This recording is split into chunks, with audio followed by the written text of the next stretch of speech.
Olá, meus amores! Como é que vocês estão? Tudo bem com vocês? Espero que sim. Saudades. Beijo no coração. Estou aqui para mais uma aula, né? Aula de redação. E o tema dessa aula será conto psicológico. Então, no capítulo anterior, nós trabalhamos com o conto social. E agora a gente vai ver o conto psicológico.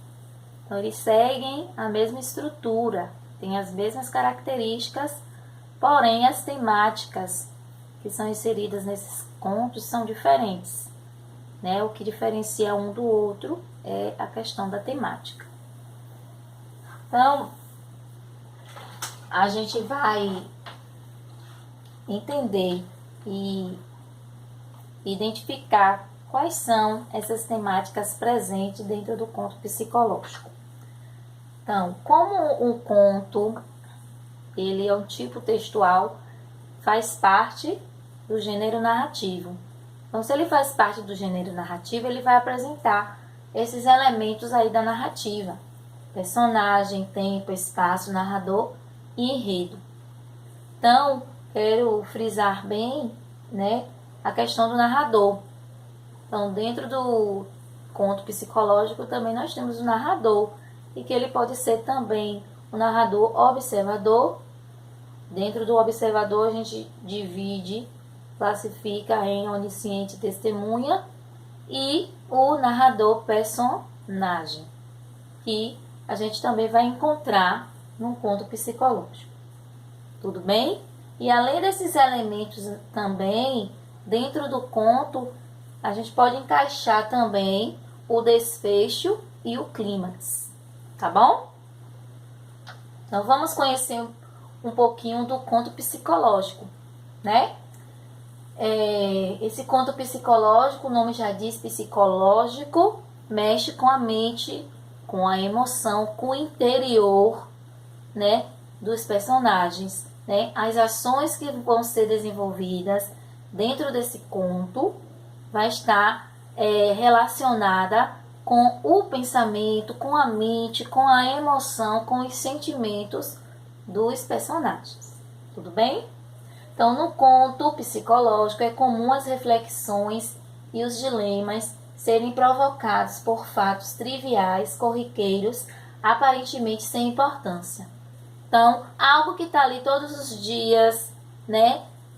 No dia a dia da vida, que vocês passam todos os dias e está ali sempre, e que naquele momento ali não está chamando a atenção de vocês, mas em algum momento vai chamar a atenção e vai fazer com que vocês tenham sentimentos, lembranças, né, de algumas coisas que aconteceram na vida de vocês e que ficou marcado.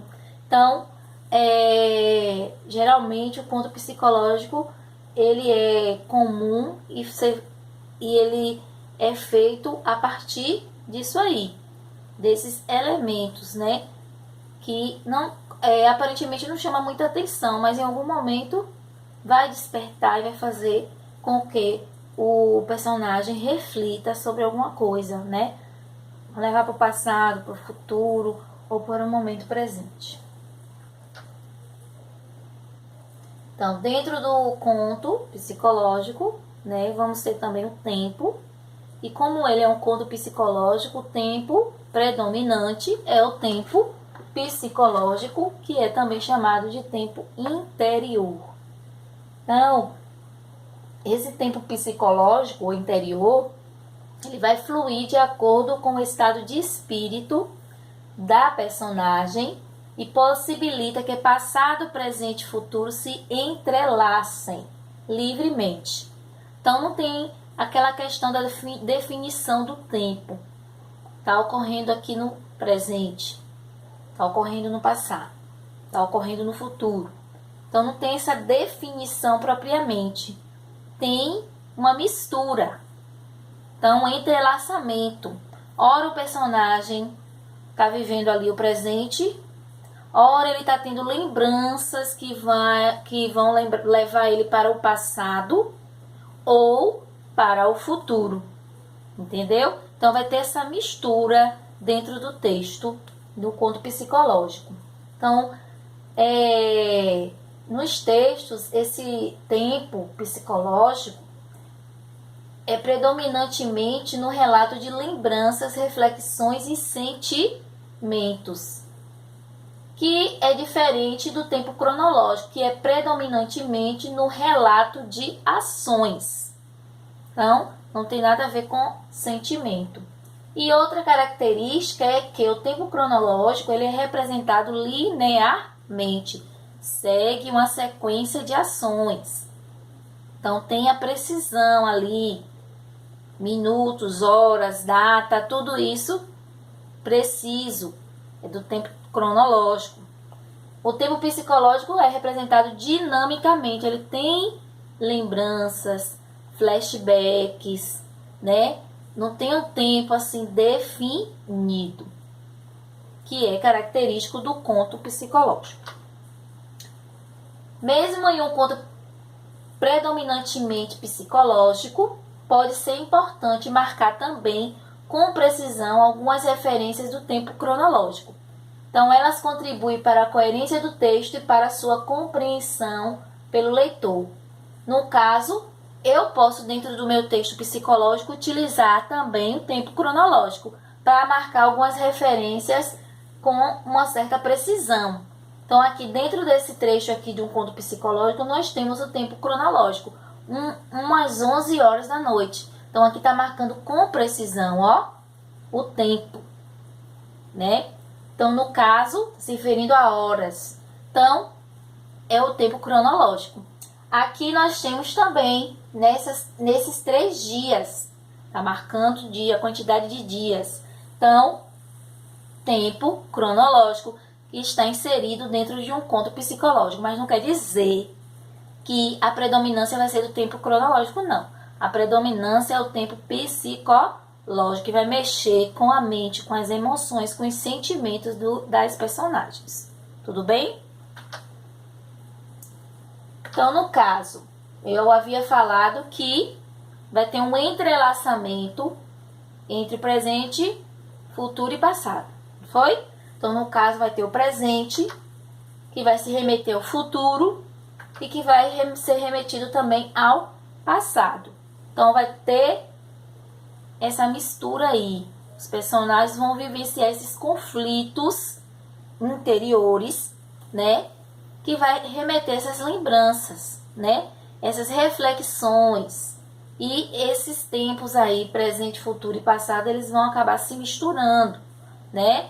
Dentro de um texto só vai estar presente esses 3 tempos.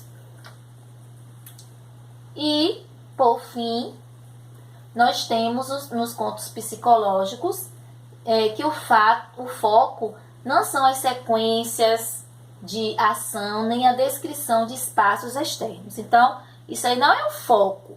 Eu posso ter dentro do meu conto, sim, descrever as ações, o que é que os personagens vão viver. Posso descrever o ambiente externo, né, que é o espaço onde vai se passar a história.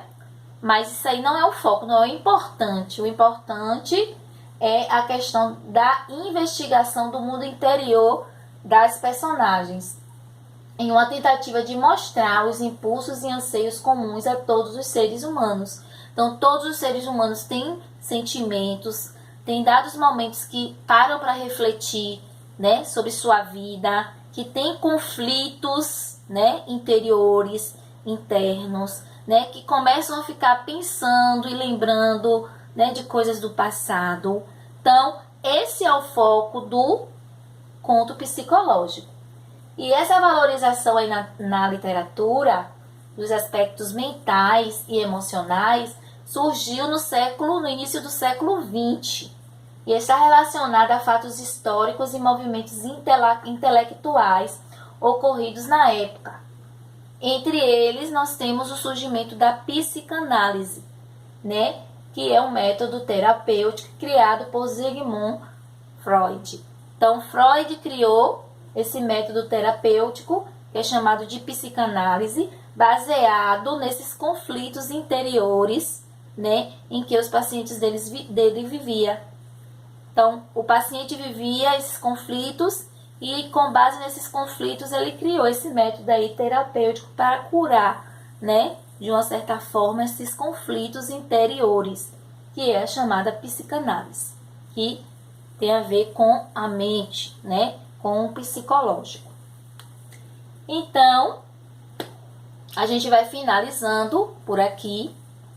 Espero que vocês tenham entendido e compreendido tudo direitinho, né, acerca do tema da nossa aula, né? Não tem nada assim de novo, só é a questão das temáticas mesmo da construção e produção, né, dos contos, mas quanto à estrutura, quanto aos elementos, né, são basicamente os mesmos do conto social. O que vai mudar é a temática. E para reforçar ainda mais essa questão dos contos, né, vocês vão fazer, né, aí no livro de vocês de redação, as páginas 22 e 23, né? Vocês vão fazer a leitura do texto Uma Esperança, de Clarice Lispector, e responder as páginas 22 e 23.